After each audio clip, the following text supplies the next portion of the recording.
천년 시대를 우리가 천국이다 이렇게 표현할 수 있어요. 하지만 그것은 완전한 천국이 아닌 것이죠. 완전한 천국은 새하늘과 새 땅이에요. 새하늘과 새 땅이 천국이에요. 그리고 우리가 거쳐야 할 처소는 새 예루살렘인 것입니다. 그 새 예루살렘이 요한복음 14장에 나오는 예수님께서 내가 너희를 위하여 처소를 예비하러 가노니 가서 처소를 예비하면 내가 다시 와서 너희를 내게로 영접하여 나 있는 곳에 있게 하리라 하신 그 장소가 천국이 있고 그곳이 바로 새 예루살렘인 것입니다. 아멘. 새하늘과 새 땅의 수도, 새하늘과 새 땅의 중심이 새 예루살렘이에요. 그곳이 완전한 천국입니다. 그러면 천년 시대는 뭡니까? 천년 왕국은 완전한 천국의 그런 완전한 천국에 그 들어가는 과도기에 불과하다. 과도기다. 그 완전한 천국인 새하늘과 새 땅에 비하면 그것은 천년 시대도 하나의 그 거쳐가는 그 임시처소에 불과하다. 그런 의미에서 우리가 봤을 때요. 그래서 이 말씀을 이렇게 펼쳐서 긴 안목으로 보게 되면은 이 하나님의 경륜이 보이는 거예요. 하나님의 경륜. 이게 최종 목적지가 보이는 거예요. 천년 시대를 지나서 그 다음에 천년 시대 끝에는 마귀가 천년 동안 무적에게 결박되어 있다가 풀려나죠. 이것은 한시적인 것입니다. 그 기간이 정해져 있는 거예요. 일시적으로 풀려나서 만국 백성을 미혹하게 하죠. 그것은 전 인류의 대반역이에요. 전 인류의 대반역 사건이 최후에 일어나는 거예요. 마귀가 미혹하니까.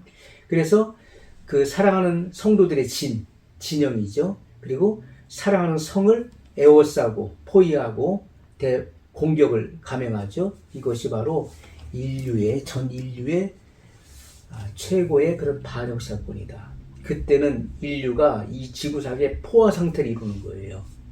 왜냐하면 이런 육신을 가지고 들어온 이들이 자녀들을 생산하기 때문에 더군다나 천년을 살면서 자식을 낳는다고 생각해 보세요. 아담과 하와가 범죄하고 난 이후에 에덴에서 추방당하고 그들이 자녀를 생산하기 시작했잖아요. 우리가 불과 100년, 200년만 돼도요, 인구가 급증하는 것입니다. 어마어마하게 급증하는 거예요. 지금까지 인류 역사, 6천년 역사 속에서 끊임없는 전쟁이 있어 왔잖아요. 전쟁을 통해서 인구가 감소되고 했던 거예요. 하지만 인구가 줄지 않고 계속 번성한다고 생각해 보세요. 이 지구에 인구가 가득 차는 거예요. 그렇기 때문에 그 주님을 대적하는 무리들이 바다의 모래와 같다. 그렇게 많다는 거예요. 중소한 그 숫자가 주님을 대적하게 된다. 이것은 그만큼 인구가 급증한다는 것을 우리에게 보여주고 있는 거예요. 자, 그래서 이 마지막 천년왕국이 때가 차면, 천년이 차면은 마귀가 풀려나서 전 인류를 미혹한다. 그런데 그 중심이 어디입니까? 곡과 마곡이에요. 우리가 에스겔서에도 곡과 마곡이 나오죠. 그리고 계시록에서도 이 마지막에 거기 곡과 마곡이 나오는 거예요. 그래서 이 곡과 마곡, 땅의 사방 백성을 미혹해서 이런 큰 소유가 일어난다. 소유가. 주님을 대적하게 되고 그때는 하늘에서 불이 내려와서 그 대적하는 이들을 다 소멸시켜버려요. 그리고 나서 이 마귀를 결박하여 불과 유황이 타는 곳에 던지죠. 그리고 이제 백보자 심판을 위해서 둘째 부활이 일어나는 것입니다. 둘째 부활. 이 죄인의 부활이에요. 악인의 부활. 그들이 다 살아나서 백보자 심판대 앞에 서게 되는 거예요. 자, 성경에는 흰보자, 우리가 신학적 용어로는 백보자 이렇게 말하는 것입니다. 그래서 물은 대소하고 이 죄인들이 다 서서 한 사람씩 호명을 당하겠죠. 그래서 주님의 그 심판대 앞에 서서 각 사람이 각인이 직고하리라. 자기가 행한 일을 직고하리라 그랬어요.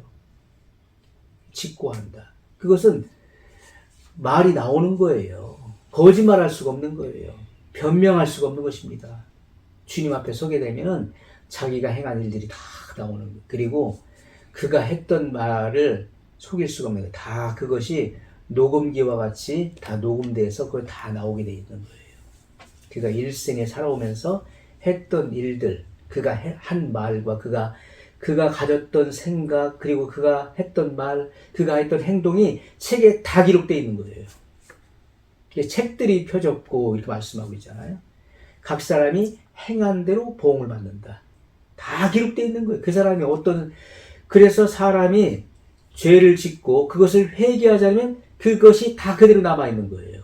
고스란히 남아있어요. 책에 다 기록되어 있어요. 그가 어떤 생각을 했는지. 그래서 우리가 그 유다서 15절에 보면, 유다서 1장, 한 장이니까요. 15절에 보면은 그 심판의 기준이 뭐라겠습니까? 그 사람의 생각, 그리고 그 사람의 말, 그 사람의 행위, 이것이 심판의 기준이 된다는 거예요.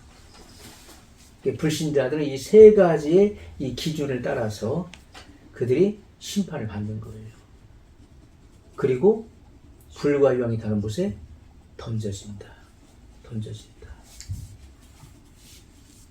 자, 그리고 나서 새하늘과 새 땅이 임하는, 새하늘과 새 땅.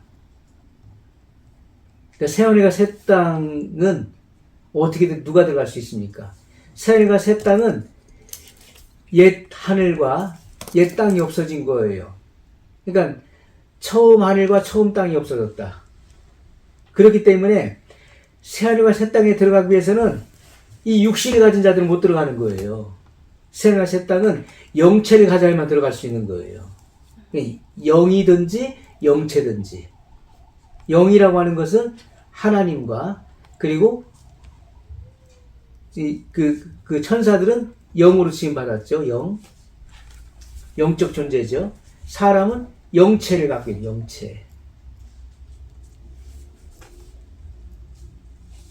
이렇게 영체를 가지지 않으면 새하늘과 새 땅이 못 들어가는 거예요.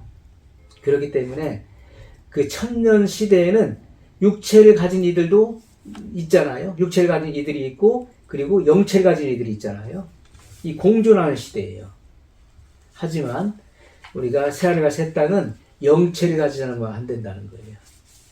그래서 이 천년 시대 이후에 거기서 주님을 반역하지 않은 자, 순종하는 이들은 영체를 입게 되는 것이죠. 그래서 새하늘과 새 땅에 들어갈 수 있는 것입니다. 육체를 가진 이들도 변화의 몸을 입게 된다.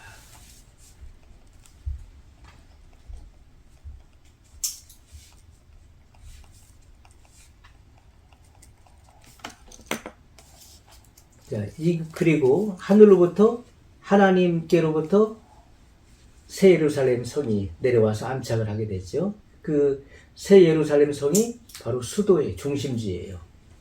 그곳이 성도들이 들어가서 살 집이다.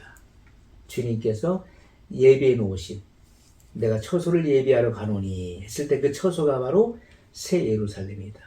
그 새 예루살렘에 대한 그 설계도가 성경 계시록에 그대로 들어가 있죠. 우리가 이런 것들을 전반적인 부분들을 보게 되면은 이것이 성령의 감동을 통해서 믿어지게 될 때,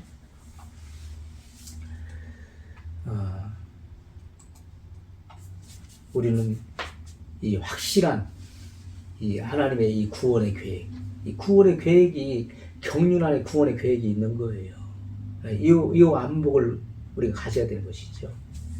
그렇지 않고 부분적으로 알고 있고 이 전체적인 맥락을 모르게 되면은 확실한 믿음이 서지 않는 것입니다. 그래서 이 전체적인 이 구도를 우리가 볼 수 있어야 된다.